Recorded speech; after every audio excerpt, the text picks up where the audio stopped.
Hey everyone, welcome to Tent Talk, the Farmers Market podcast. This podcast is all about farmers markets, how to increase your market business success, and in our current climate, maximize safety while providing people with fresh food. Farmers markets are essential. Whether you're a farmers market manager or a small farmer or food maker selling at farmers markets, you have found just the right podcast. On today's episode of Tent Talk, we're talking about including local crafters in your market mix.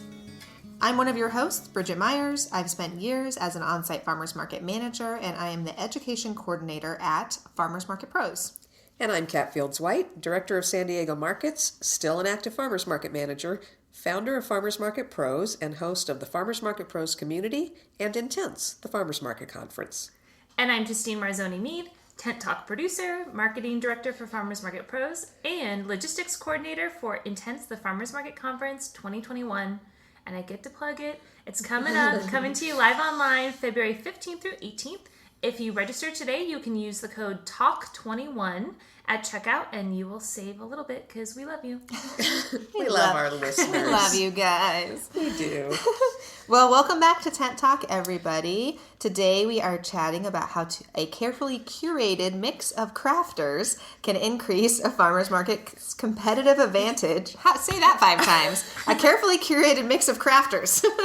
Competitive crafters. And how to make those choices. It's kind of like the 4 Ps. Yes. Only like a million Cs. Yeah. So many C's. Yeah, some markets are farm only, and some are food and farm, like many of you out there, and some add crafters and prepared food to the mix. We've seen farmers markets that are actually more crafters than farm or food. So every market is different, but today we're going to kind of talk about the non-food type of things at your market, which usually we don't focus on. We really don't talk about crafters that much. We don't. In fact, our crafters at our markets will tell you we ignore them completely. Yes. It's always been a point of contention. They're the black sheep of our Yeah, markets. they're always like trying to bribe us to put us on social media. Yeah. How do I get into the newsletter? Yeah. I mean, at our markets, we definitely draw our line way before having crafters outweigh farmers. And we've always been farmers first. Our crafters know that. But we still love our crafters very much. We and do. we appreciate that they're there because they offer something. They offer like a special part of the market, I feel like. They are a special part of it as much as we say like, oh, we focus on the farm and the food. I feel like our crafters do add a lot to the market. They Yeah. do. Yeah. Yeah. And we've always had a percentage of local artisans and crafters at our market, even from the start. Yeah. It kind of depends on which market. So, some of our weekday markets that have been in neighborhoods that really don't get a tourist crowd, we'll have some crafters that are kind of home-style crafters, tablecloths or toothbrush, cutting boards, things that you use Body at home, care kind things of that you thing. find in a grocery store. Yeah. Because we're still kind of grocery oriented. But then at our big market, we get a big percentage of tourists along with our neighbors, and there the crafters do a crazy good business. There are people that come that can't take food home on an airplane with them or travel with it, and so they love to take a keepsake home that's still from San Diego without doing fresh food. So it's a great addition, and it gets more people there, which benefits the farmers. Exactly. So it all goes back to if you're promoting farmers, you want to do what you can to make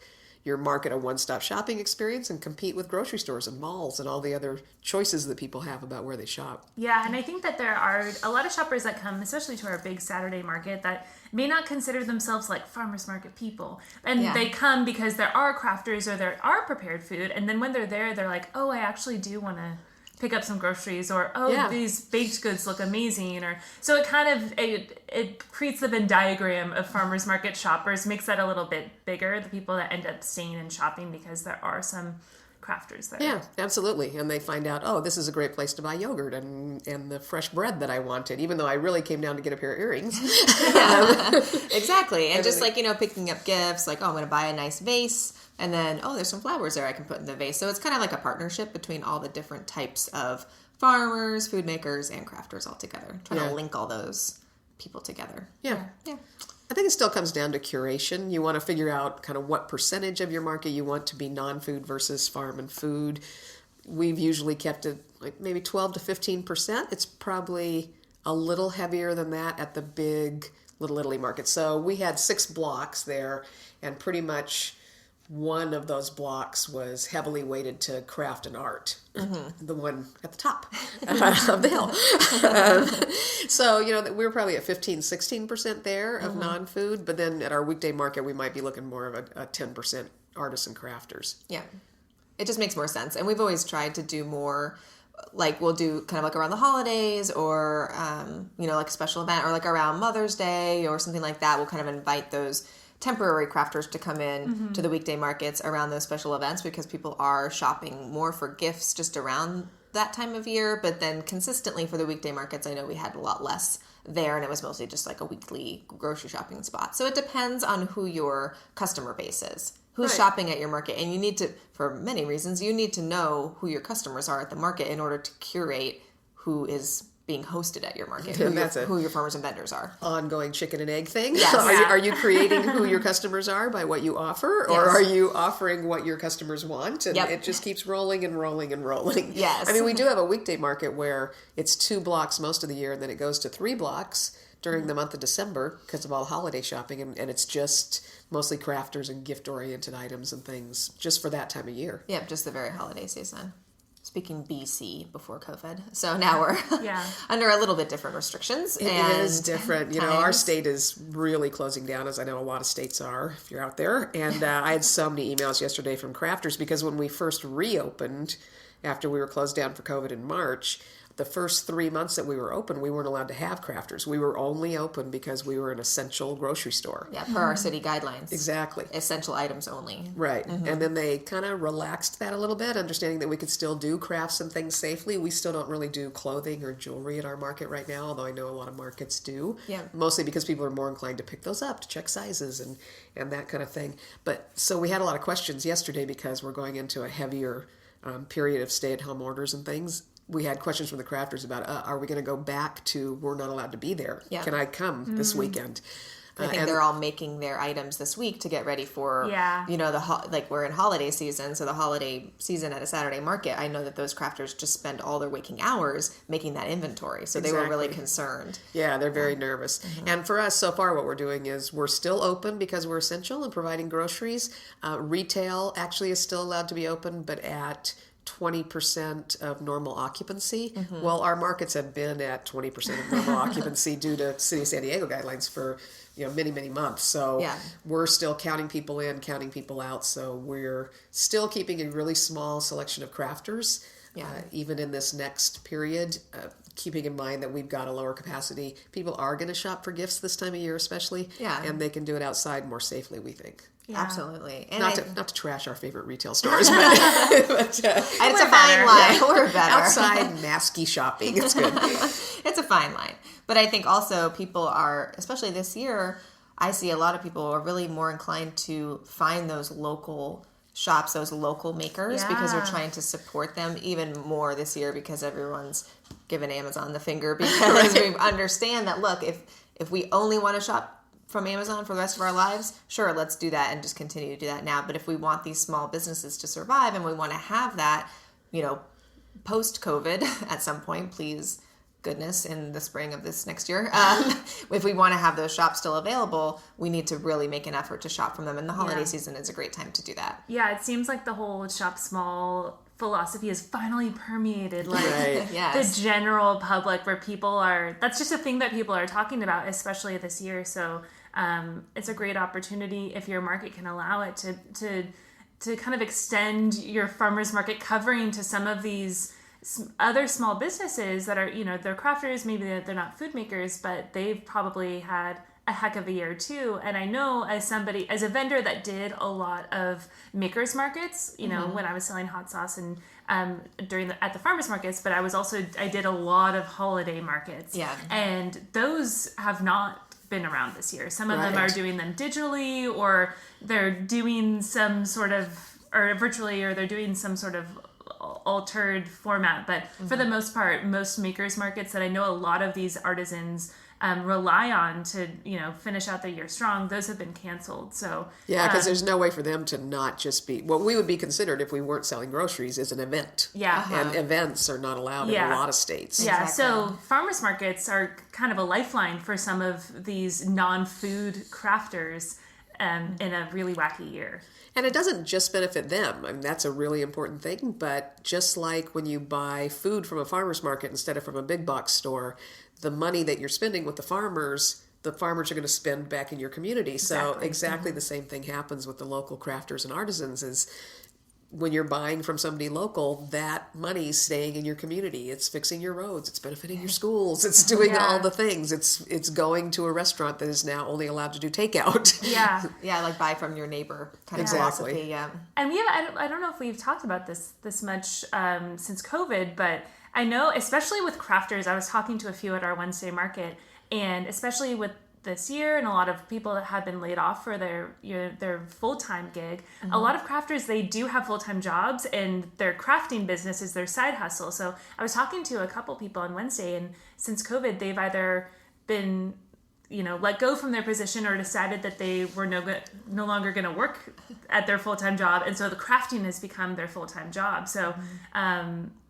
again, having them at your markets, if you're able to, can be another helpful thing for them, especially this year. Yeah, just keeping them employed, by like finding a way to integrate them into your farmers markets and keeping them kind of in front of the customers and reminding the customers, like, look, you can still get this locally made things even without these big festivals and events happening. I know every year we have operated the Christmas tree lighting in Little Italy. So that happens in the evening, like on a Saturday evening. So we do the farmers market as usual during the day on Saturday. It's always a fun, long day. It's the longest day of my life every year. Because it's like usually around the shortest day of the year, but it feels like the longest day of the year. Starts early, ends late. So we break down the farmers market, and then 20% of the people that are at the farmers market break down their tent and then run down the street with their tent and repop it up in a different part of the neighborhood. Plus some other people that only do the Christmas Village. Yes, that only come out for that day, and it's always fantastic. And we get 20,000 people on the street for the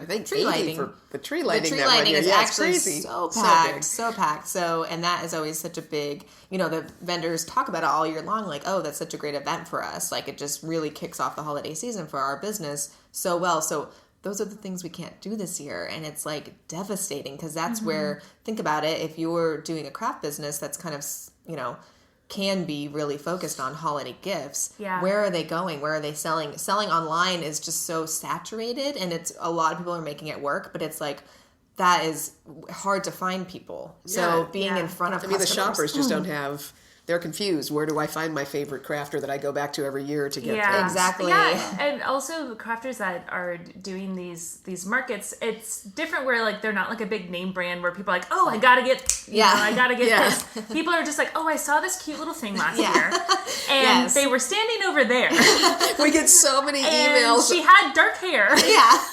And you're just like, okay, I don't... Sometimes, but a lot of times we do. Yeah, I know. A lot of times if they're having that conversation with us, we can say, oh yeah, that's Angel Mercer. But if they're just scrolling online, Google is not going to tell you that girl with the long hair that makes the earrings that have the Fridas on them is Angel Mercer. Yeah, exactly. No, I have those conversations constantly, and even about farmers and vendors at the market this whole time. There was a guy, and he was wearing a hat. Yeah, he always wore a straw hat, and he had a bag, and zipped at the top, and it had something in it. I just remember that I liked it, and I'm like, oh yeah, nut fruition. Like, it's like trying to, it's a guessing game. It's like charades. Like, it's fun, draw the picture. Pictionary. Pictionary, yes. But it's, with the crafters, it's like, how can you even look online? Oh, our greeting card guys, I don't think any customer has ever asked for them by name. They go, who? Those two guys, they have the cards. And they wear bow ties. They wear glasses and bow ties. And it's like their company is called Some of Me. But no one has ever remembered that. At least that's come up to us. And then I'm like, oh yeah, they're still here at the top of the block. Yeah. So, being a part of an event or a farmer's market family as a crafter is an advantage because those shoppers that are out there shopping, they see you and they remember you, but they probably can't look you up online. Exactly. Yeah. I have a continuing email going with a woman who's looking for someone who's been selling with us for 20 years. Remember that our market's only been open for 12 years. Her name's Lucinda, and she makes things out of pineapple shells. Oh. I'm like, sounds like a fever dream. I've been here. Said I've been here since the start. We've just never had anybody making anything out of pineapple skins. And she goes, no, she's been there for 20 years. Oh, people do say that. This person that sold sunglasses, and I'm like, we don't have sunglasses vendors. I'm sorry. Well, that's a good segue into talking about what type of crafters we have. That's true. I know that we have, Kat and you and Bridget have a philosophy about what type of vendors that you want at the market. because you have the advantage to be very selective in the type of vendors that you have. So for those market managers out there that are maybe, on the line of like, should I have crafters or should I not? Or maybe you have a space open up and because it's the holidays, you might be getting more inquiries about selling at your markets. What types of non-food items should be sold at farmers markets? Yeah. Well, and each community is different and every manager gets to set that criteria. But for us, we really think that it's a producer's market. We don't let people in to resell produce, and we don't typically, although I got to say there's a little bit of a fuzzy line there once in a while. We don't typically let people in to resell mass manufactured kind of artisan things either. So we tell people very much that we're looking for crafters and artisans that are making their goods here locally, that are being sold by the maker. You're not buying and reselling. So, and then if it comes down to we've got two good crafters and they're in different categories, we usually look for things that will appeal to people that are grocery shopping. So tablecloths and those little signs that you stick in your plants so you can remember whether you planted okra or radishes and things like that. We're looking at things that will appeal to a farmer's market-y kind of demographic. People that cook, people that have a little garden in their backyard, people that are making their home cozy. Those are the kind of things that we're typically looking for. Now, we do say in every Vendor 101 class, we always look out at the 20 people that are there and say, you're the only 20 people in this county that don't make jewelry, because we get a lot of applications. Yeah. But honestly, there's a lot of shoppers that love the jewelry too. Yeah, so, exactly. It's a fine balance. Yeah, we don't want to do a market that's all jewelry, but I'm not going to say it wouldn't be successful. Yeah, exactly. It could. So we're careful, just like we are with tomatoes and strawberries and jam and bread. We want to keep our markets balanced. Yeah. So when we're looking at crafters too, we don't want to have all clothing or all jewelry. Or we all want candles. Yeah, exactly. Right. We want to make sure that we've got a nice mix. So we want to have maybe 2 people selling candles because shoppers like choice, but we don't have 6 people selling candles because we only have so much room, and we want the candle makers that are there to be making a good living. So it's very similar to how you curate your other vendors. Yeah, I think of it the same way. And if we're looking for food, food related crafters first, it's like, okay, really nice cutting boards that are like beautifully designed, or knife sets and things like that. Stoneware. Yes, those are lovely. But like Tupperware is food related, but that's not something we would host at our market. We're not going to host it because it's a mass marketed thing and it's a resale item. So it really is about curating, and it's hard to explain that. It is really hard to explain. People who come and they say, I should be able to sell my Tupperware here, or look at my shoes or my iPhone cases. Look at all these people.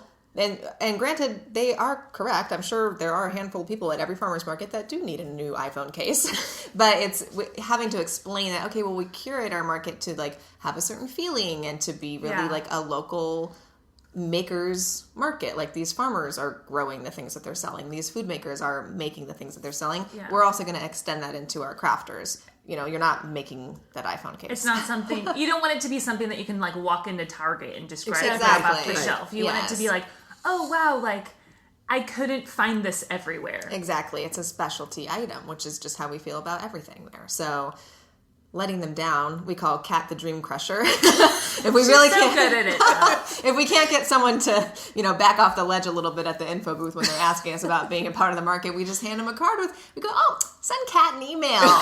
She'll get right back to you.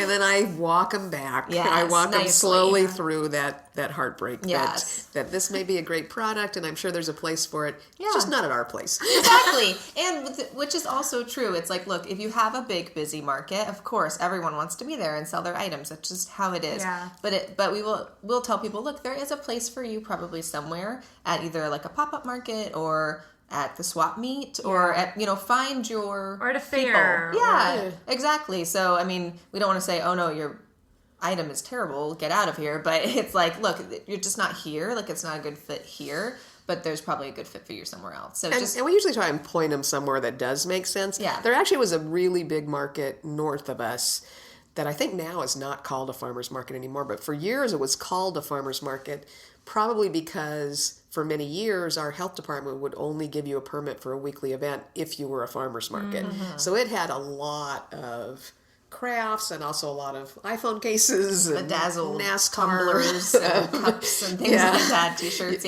all kinds of fun stuff. And it really felt like the county fair every single week. And people loved it. It was packed. Remember we went and I was like, oh my gosh, this market is so busy. It was so crazy. People were having a blast. The jumpy house. Oh, yeah. And It the, was corn. great. Yes. Yeah, lots of kettle corn. Popping out all those from good everywhere. things. Yeah, exactly. Just shooting out into the air. Different kind of an event, but it was called a farmer's market for a long time. Yeah.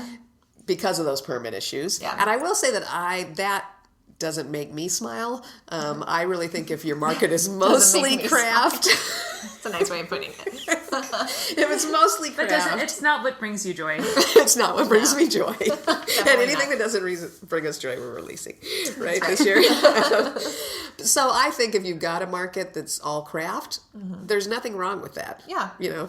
People love it. Yeah, nothing do bad love about it. that at all, but don't call it a farmer's market. Exactly. So that market, for instance, had, I think, one citrus grower and a flower grower, because technically you had to have 2 certified farmers to make it a farmer's market, which gave them a chance to get a weekly permit. Yeah. I don't like to see that so much. I don't like to talk to somebody about my farmer's market and they say, no, I don't really go to farmer's markets. I don't need blingy flip-flops. It's like, that's not what a farmer's market's about. So I would like to protect our words. Yes. Keep the name farmer's market. But on the other hand, if you do have a few farmers there, you want to include that somewhere in your messaging so that those farmers can take advantage of people that want to come out to get food. Exactly. So, yeah, it's all very tricky, but we would prefer that things that are not farm focused in any way aren't actually called farmers markets. Yes. Yeah. And keeping in mind that producer-only market managers sometimes think of us as carnivores because we have coffee beans and hot sauce and cutting boards at our markets. It's really a spectrum. Exactly. Yeah. And we have listeners that probably have only producer markets and they think we're just ridiculous with our carnival like food items and things like that. So it really is just how you curate your personal market, and protecting some words I think is important, but it doesn't always happen. That's right. Yeah. Everybody's got their own attitude. Yeah. Oh, by the way, that's a good segue into mentioning something fun that we're going to do at Intense, the Farmers Market Conference in February. Ooh. We're going to have a session called 5 Subjects, 10 Opinions. And it's going to be not exactly a debate, and there will be no talking over anybody, but we will have a variety of people that will talk about why you should or should not have resellers at a farmer's market, and why you should or should not have certain kinds of regulations, and some of those topics that there's some discussion on. We might get into the dog issue. We'll see. But I think it's going to be a fun segment. Cool. We're going to have people on opposite ends of a couple of subjects that we all talk about and see how that comes out. That's fun. Because there is a wide range of ways that markets are managed. There's so many markets in America and around the world, and they're all so different. We all hope that if it's called a farmer's market, the one thing they have in common is that there's some farmers there. Yeah. And but other than that, it's a wide range. Yeah, and so dependent on the neighborhood too. We talk about that all the time, of making sure that your market serves the community that your market is in. Yeah. And if it fits for that, it might not fit somewhere half a mile away. So just making sure that the people that are coming to your market, those are the people that the market is for. Yeah, you want to meet your community where it is. Yeah, for sure. And if you're managing a market where the community is shopping for things that you don't really want to put a market together and host, maybe that's a good sign that someone else should be managing that market. We've seen markets where it's like, this market manager is trying to force these items on this community that don't want it. Yeah. And honestly, we have run markets like that where we're like, we put together really nice curated markets. The neighborhood that we're running a market in right now, that's not really what they wanted. Yeah. And so it's like, all right, well, we're out, you know? They want blinged up flip-flops. They want a blingy flip-flop. And so that's a good time to transition your market to a different manager and find somebody that really fits that neighborhood and knows that community. Exactly. So nothing wrong with that. Nothing wrong with that. And we've talked about that before on the podcast and with our group about the North Park Market. And they wanted to take it into more of like a hangout, and they put games out there to play. This is all pre-COVID, of course. And they had, beer sellers, craft beer sellers, and, to take home, of course, and more hot food and things that we don't usually do at our markets. But when they had a new manager take over, they kind of transitioned into that. And that was great for that neighborhood. And the shoppers did come out and they enjoyed it. So it was like, look, you have to kind of be at peace with that and find the place where you can do your best work. That's right. So find that manager that loves a cornhole game. Exactly. Yeah. And I feel like we have really figured out what the shoppers at Little Italy want, and we're good at that, and it fits our curation, fits the customers, and so you just need to find where that happens for you. Everybody just needs to find their right space. That's right.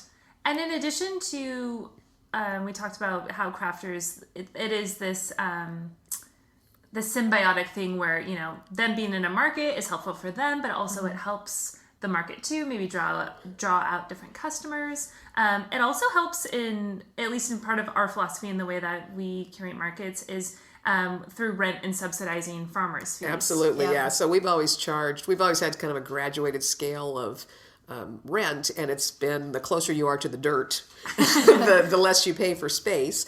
So we have the farmers at a really low rent, and then food makers, especially if they're using local ingredients that are making grocery items, a little bit higher, prepared food, and then crafters are at the highest rent level. Now that was really tricky during COVID when we came back and we were only allowed to have farmers for a while. Yeah. We couldn't have prepared food. We couldn't have crafters. We still can't have many.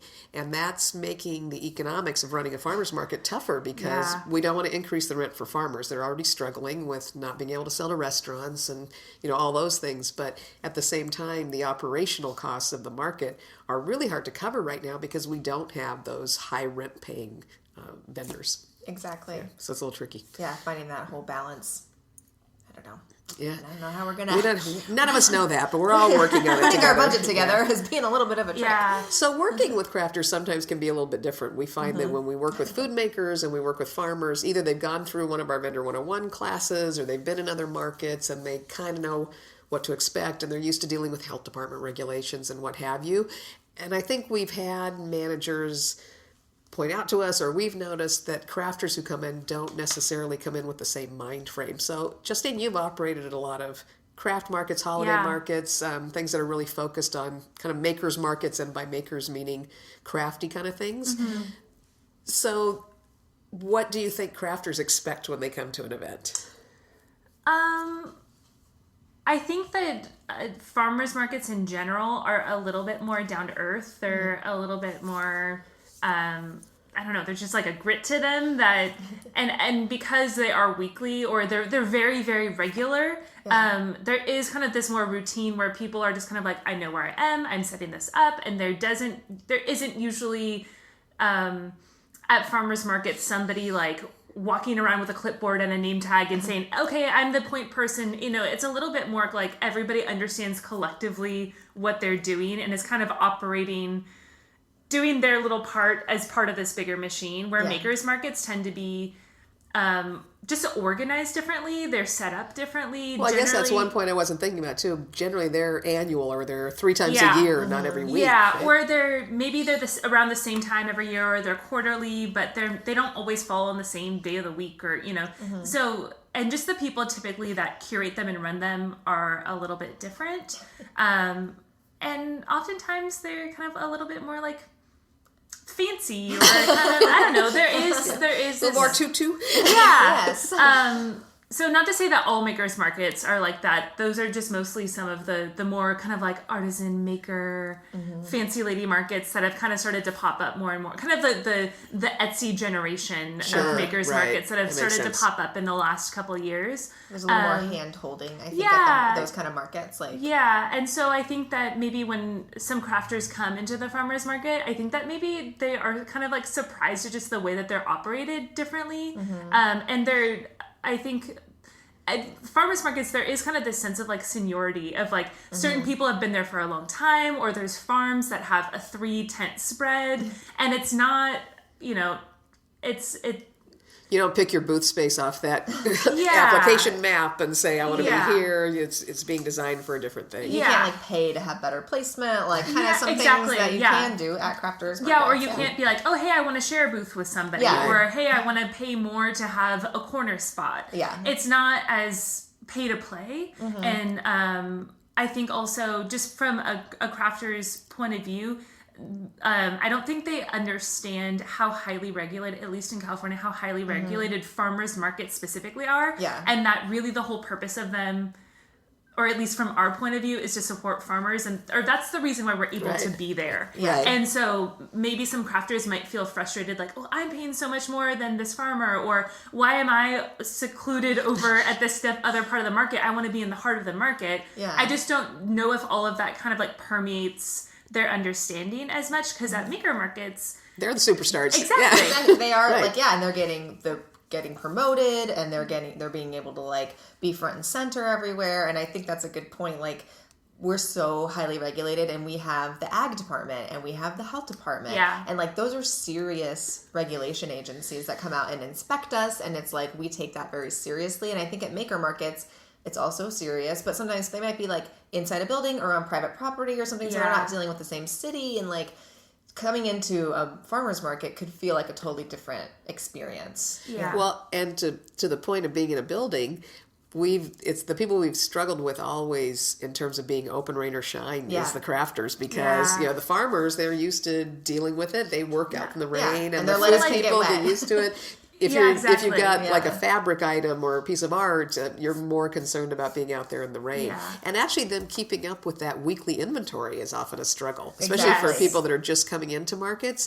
They're not used to being told, if you've got the space, you have to be there every week. Yeah. Rain or shine, and fill it. They just can't keep up with the inventory when they're making individually crafted items versus growing a row of lettuce. Yeah.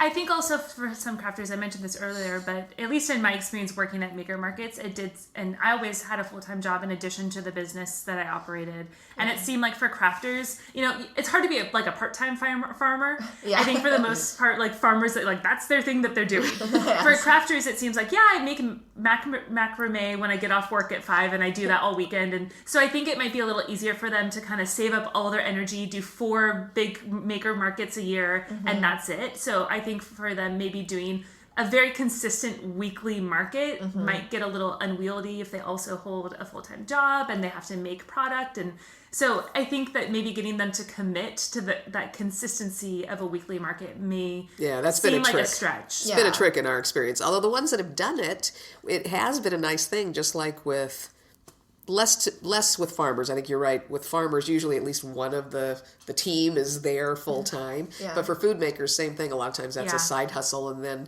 the farmers markets actually are incubators that let them gradually expand into their passion being their full-time deal. Yeah. They can make a profit at it. They can support their families at it. And we do have, at this point, because we've been around so long, a really good core of artists and craftsmen that rely on the farmers markets for income. Yeah. It is their full-time gig now. They've been able to leave that day job and really concentrate on doing that, which of course meant that this year was really tragic because all of a sudden they couldn't be there. Yeah. Exactly. Yeah, I was just thinking about our crafters who have been there at the market right now as it stands, MJ Ornaments and Art of MVP and Bella V, and like just those people that have really like kept that inventory up and been there consistently every week and had to change with the rules just like the rest of us have. And they have really been doing a fantastic job. And I just really think about them. And we were talking about the Christmas tree lighting event and how they're all really going to miss that and how that was such a big part of their business. And just, I usually do a chili festival every year that I run, and it's, donation chili and then crafters, and they do so many sales there, and they get to reach out to so many people in the community that really those relationships last the whole year. They see them at a one of those events during the holiday season, and then those people buy from them either at a weekly farmers markets or online or wherever they're popping up all year long. So they're really thinking about kind of losing that. So but they make it work, and they're making it work right now, and it's just, some crafters really can be there consistently. Yeah.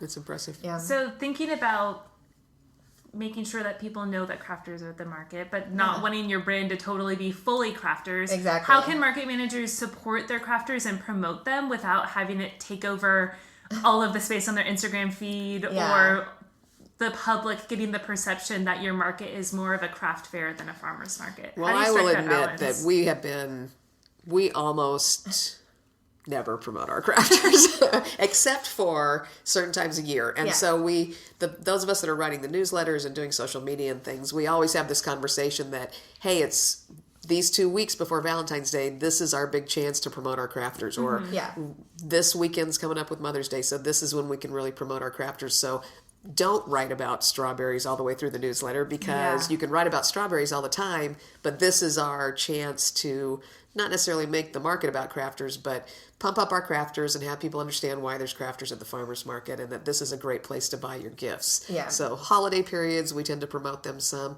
We also look for ways to incorporate the crafters into maybe a social media post that also includes produce. So, we'll take one of those pretty tablecloths, but we'll set food on it. That we still get the message across that it is a farmer's market, it's about food, but look, you can buy this beautiful tablecloth to go with it. Or this candle is scented with Meyer lemons from that farmer. Exactly. we try to find ways to kind of sync things up. I think that's really kind of key and has been something that, like, I'm proud of the way that we do that with our markets, and I see other markets do that as well, like integrate their crafters into their also talking about the farmers and the food makers and just, how that works. And every time we get a new person on our staff that helps out with the newsletter or with the social media, that is always like a big learning curve because crafter items are so beautiful. They're so pretty. They look cool. The crafters are so much better at promoting themselves on social media. It is so easy to just share their pictures. They have a library of beautiful pictures of their items, which I'm like, farmers, get a clue, for the love of Pete. It's 2020. But it's like, I can just take their pictures and it's so easy to use it. They have a whole story about why they started this business and what it is about their craft that is so amazing. Yeah. So you can really, they give you all this content. They make it easy. They make it so easy. And so whenever we get someone new, it's like, okay, that's an easy grab to kind of share. So I always have to kind of walk our people back and be like, okay, I know that that's easy. And yes, we should talk about them, but really we need to farm focus. I mean, you need to really go do your own digging and go take your own pictures and go ask your own questions. And it's so much harder. But really finding that balance is important and integrating them. And I know that I always used to be like, before COVID, when I would talk about having a gathering, I would say, grab a candle as like a hostess gift and bring a cheese platter to your barbecue where someone's going to be cooking their meat from this ranch or, so it's like integrating that in, serve your food platter on this beautiful cutting board and kind of, using the items as hostess gifts where you're also bringing food or, those kind of things. So it's a little bit harder now because we're not supposed to be talking about hostess gifts in the time of COVID, but kind of using that, and especially now it's like, hey, is someone feeling all alone for the holidays? Send them a nice gift, a locally made gift, to warm their heart and pick it out special for them at the farmer's market kind of thing. So the marketing is definitely trickier with the crafters, but there's a lot of ways to make it work. So, absolutely. Yeah. Pretty stuff. And I'm sure some crafters listen to this podcast as well. So from the crafter's point of view, coming into a farmer's market, I will say, just quick note, as a market manager, being approached by a crafter saying that we don't have anybody in the market selling their particular item, they would bring a lot of shoppers to the market, let our item in, we do the swap meet, and we get a lot of people that ask about us. Think about your approach maybe before you come to the market manager. And I'll say this about, farmers and food makers as well. Walk around the market, try to get a feel for the market, try to understand if your product is going to fit in the market. And, maybe there's a reason there's no sunglasses there. Exactly. So try to take that approach with the market and try to understand that, markets are curated. Some markets aren't. Some markets just take all the applications and they put you on a list. And as soon as number 10 is open, they pop you in there. And that is a system that I think does occur at markets, but just not as much as people think. Yeah, not as much as you may think, and especially in a place where people are making a lot of handmade goods. I mean, San Diego is like Maker Central, Mecca for Maker Central, which makes it so amazing. There are so many people making so many amazing things here. So if you're coming to my market and saying, I want to resell sunglasses, you need to understand that you're in San Diego and there's people handcrafting really beautiful items here. And so your sunglasses are not really a big competition with them. But if you're in maybe like a smaller town or a place where, that's needed, there's not a lot of shops around or something like that, you can kind of take that approach with the market. But, like I always say for everybody, try to get a feel for the market before you approach the market manager. Yeah. And try to let the market manager know what you can bring to the market that they've already developed and curated. If you're really clever, you'll figure out how your product can sync with farm and food things and be able to give the market manager some promotion ideas. Exactly. This pottery will be beautiful with a pile of berries in it. I mean, honestly, when I get people that approach us with craft items and they have really taken the time to think about, they look around and see that we are a very farm-centric market and they incorporate farm items into their and say, I could really, complement these other items in your market very well with my crafted item, or I have this big list of items that I sell, understanding you may not want me to bring these items, but I could bring these items. I mean, have those like kind of business-like conversations with the market manager and approach it like that instead of just approaching it like we have a market and we just fill those stalls with whatever's approaches us that day. I do not like people who come at us with that approach. I like those ones that show up in the morning and say, can I just set up? With their stuff. Yeah. I got my van. Yeah. Let's go. Where can I go? It's t-shirts from my closet that I've been trying to offload for a while. I don't want to talk about that guy. That was a fun day. That was a fun day. I did not understand why he could not be there. Anyways, that should be a part of the conference. We could all talk about the weirdest vendor that showed up on your market doorstep. That's a good idea. I think there are market managers that do have a stall open and they're like, sure, just pop in there. Actually, there are. I've seen that because I'm constantly looking at how other markets do things and digging through. And there are people that say, if you're a day staller person, that's kind of a thing with markets in different parts of the country. Yes. There's your reservation where you pay for the whole season. Yeah. And then there's day stalls. And some of them do say, you kind of show up and the first person in line gets the first stall that's open and the second person in line gets the second one. Yeah. Remember when we went to Seattle and we went to Pike Place? Yes. They have a lot of crafters and they do. jewelry and non-food kind of stuff. And they have a big map and the first person in line signs in for which booth they want. And then the next person signs in for which booth they want. And we said, wow, that just blows my mind that you could operate like this. And my they said, eyes popped out of my head. How else could you possibly do it? That's what they told us. We make a map ahead of time. The guy was like, interesting, you make a map ahead of time. Tell me more about that. I'm like, oh, this is a fun conversation.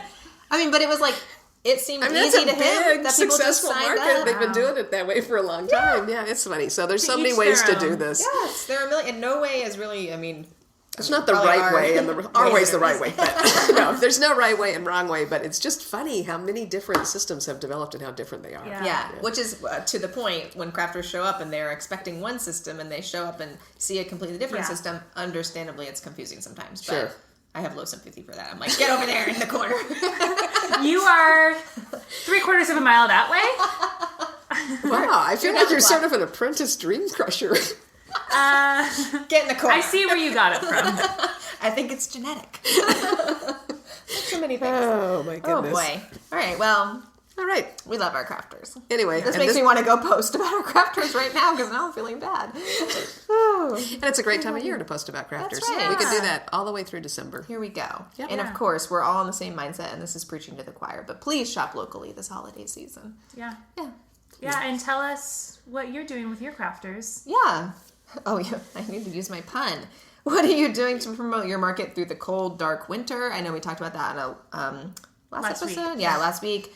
So cold, dark winter, and all those crafters. We want to see those creative marketing strategies, please. And we'd love to hear how you craft your market.